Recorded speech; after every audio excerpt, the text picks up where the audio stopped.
Take notes of everything you say in the meeting? Okay, but it will get you fired, by user 6il 1998. So this happened a few years ago, and I will be vague since I'm still not sure if the dust has fully settled from this fiasco yet. At my former company, I was the secretary for a small improvement team that would meet monthly to discuss issues within the company and brainstorm ways to fix them. Something you need to know about me is that I was given this role because people know I am meticulous at keeping records due to HR-related issues I had at a previous place of employment. I don't think my boss realized that this careful record-keeping applied to her as well, especially when she appointed me to be secretary of this little committee, but I digress. I was a model employee, read, award-winning, and went above and beyond what was asked, as were many others in my department, but we were still having customer complaints and dealt with regular safety issues, due to the company at large and through no fault of our own.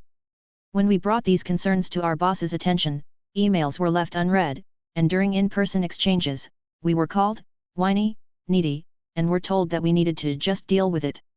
Whatever the issue, from items being stolen by customers to people being unhappy with the procedures the boss had set down for us to follow, it was always made to somehow be our fault.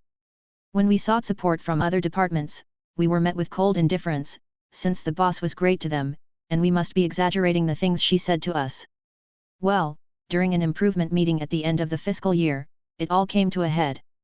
Myself and a couple of my team members dug our heels in and were insistent about the unresolved issues the boss refused to acknowledge, and she finally went off on us. She told us everyone was incompetent, didn't deserve our jobs, and that maybe customers would like us more if we were more likable. When people pressed her on safety issues, she continued to reiterate that we would just have to deal with it, and that if someone was going to die, they already would have, right? I, as the secretary, did my duty and took notes of all that happened over the course of that meeting. I usually did bullet points, but that night, I was feeling a little more thorough, so I wrote down words. Every word that was said. Every hateful comment, denial of accountability, and idle threat was recorded in black and white. Now, a second part of my job was to distribute the notes from the improvement meeting to the rest of the company.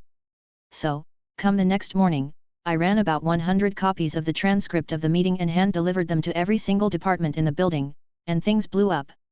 People from other departments who had attended the meeting were able to verify that everything I had typed up had really been said, and folks were mad, threatening to quit, refusing to do their normal duties, browsing Indeed during work, etc. My boss's boss, who worked at HQ, so I didn't get the opportunity to hand her a copy, got wind of these meeting minutes only a few hours after I had handed them out and had an hour-long, off-the-record conversation with me about all the safety issues I had documented, all the concerns I had submitted to management in writing, and all the records I had regarding my boss's inaction. She was very grateful for the 100 pages of documentation I sent over and thanked me for my time. The day after I unleashed Pandora's box, I put in my 2 weeks' notice, took a new job, and pieced out to greener pastures.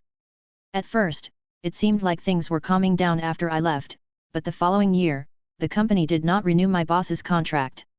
I still feel a bit bad because I wasn't trying to get her fired or ruin her life, I was just desperate for some accountability thrown her way to create some positive change in the company. But at the end of the day, I just did what she had asked me to do. Won't pay out my PTO? Well, can I take PTO and work, by user and IDMN? At my last job I given them notice, and I had assumed they'd cut me a check for the 55 hours of PTO I had left over. But no, they said I would lose it if I don't use it. So I went ahead and used my PTO for the last 55 hours I was scheduled to work because I wasn't about to waste that. But then I remembered a time a few weeks back. I had taken PTO, but then I had worked about 30 minutes into my PTO. I ended up earning time and half, as with my PTO plus 30 minutes of extra work. I enjoyed my coworkers, I wouldn't working, so I sent an email to my manager. Hey Mark, I know we are a bit understaffed and I know I took PTO already, but I wouldn't mind working anyway, is that okay to work? Mark responds. Yes, we'd be happy to have you. My hourly rate was $25 at that point, time and half puts me at $37.50, which I was fine with earning. So come my second hour of Thursday I will be earning time and half. So I worked, had fun. Come Monday after my last day my old boss calls me and says, did you work 135 hours last pay period? No, I worked 80 hours, and I used 55 hours of PTO cause, like your overtime pay put us over budget. I said, yeah, that sucks, you did say I was good to work despite the fact I had scheduled PTO, right? I did. Yeah, thanks. He starts laughing. Yes, I got paid. Company now pays out PTO when you quit cause of me.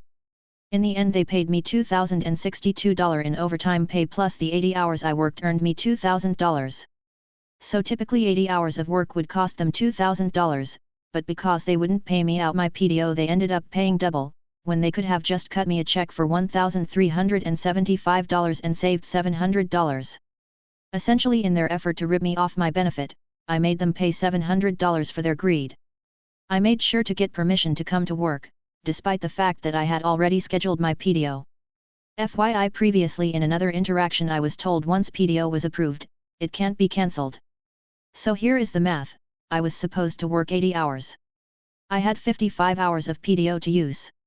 So I took all of that, which mean I was going work 25 hours, and take off 55 hours. Now instead of taking those 55 hours, I worked them.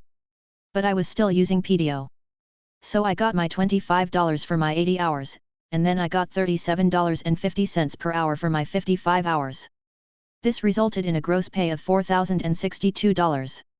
Had the company simply wrote me a check for my PTO that would have been $1,375, plus my 80 hours would have been $2,000 for a total of $3,375, so the company basically paid me $700 more than they could have because they were trying to be greedy. You get what you asked for, by user FarmTech. So I have been working for this huge pharmaceutical manufacturing company for 5 years and have never had a write-up. In July they changed the attendance policy. Our managers and supervisors came around and apologized for relaying the incorrect information about the new leave policy. At the end of August, early September, everything that could go wrong went wrong.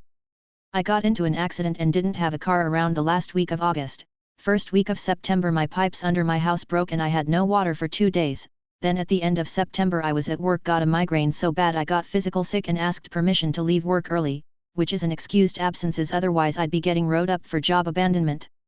Normally I just suffer through my migraines. First, with the new policy, although we get sick time, it is considered unexcused if we take it regardless of why we took it. Second, our sick policy states if you are sick you have to leave immediately, we make intravenous meds. So all this happened in September. I walk into work the first week of November to a write-up. I asked my boss, who literally just started the job 30 days before, what it was for, and he said HR told him to give it to me. So I asked my manager and she says it's because my absences are considered a pattern. I also asked what the statute of limitations was because October I didn't miss a single day of work but got wrote up in November for August. Anyways, I asked how an emergency can be patterns, she had no answer. I set up a meeting with HR and she cancels on me on my off day. I'm not salary, I don't check my email on my off days, I only work 14 to 15 days a month. Keep in mind I had to rearrange my schedule to even make the meeting. I ask for another meeting, and that she call or text so that I can get it whether or not I worked that day, and HR sets a date, then cancels it almost immediately, again. At this point I'm pissed because I literally sent an email with 8 questions about the new policy I needed clarified, but HR refused to reply in an email. Anyways, per the policy the only excused absences outside of planned vacation is FMLA.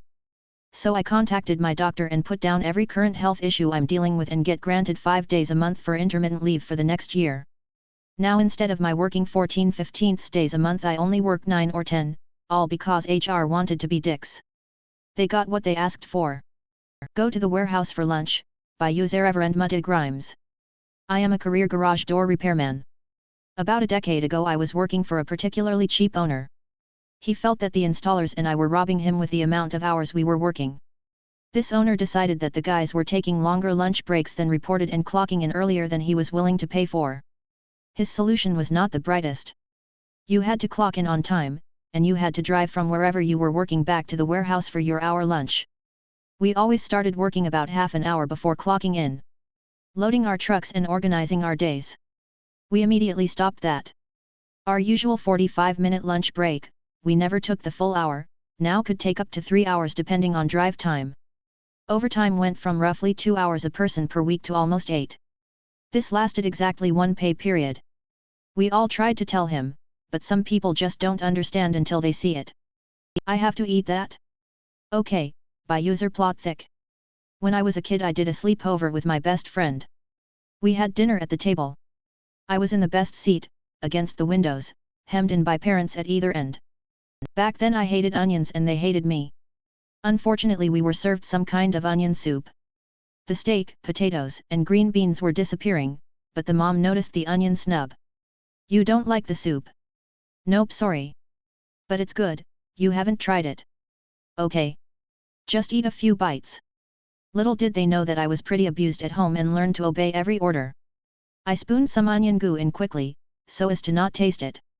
Vomit boiled up my throat. Must be polite, don't drench the table. Edit, I vomited out of hatred for onions, not involuntary, I was a quietly defiant child and no wonder. I clenched my teeth and looked for a way out. Crawling was impolite and besides if I bent over I'd spew. The dad was obliviously shoveling, blocking the quickest route out. I stood practically in his armpit, waiting for him to realize I needed him to get up so I can barf. The mom finally said, Stan, I think she needs to get by. He moved. I streaked to the toilet. Their bathroom was close to the table, they surely heard me. That nice dinner on a formal table setting, to the soothing sounds of me upchucking everything I'd eaten since Tuesday. I hope I didn't spatter much but I was too young to notice or clean up very well. When I came back my soup bowl was gone. They let me choose where and what I ate after that.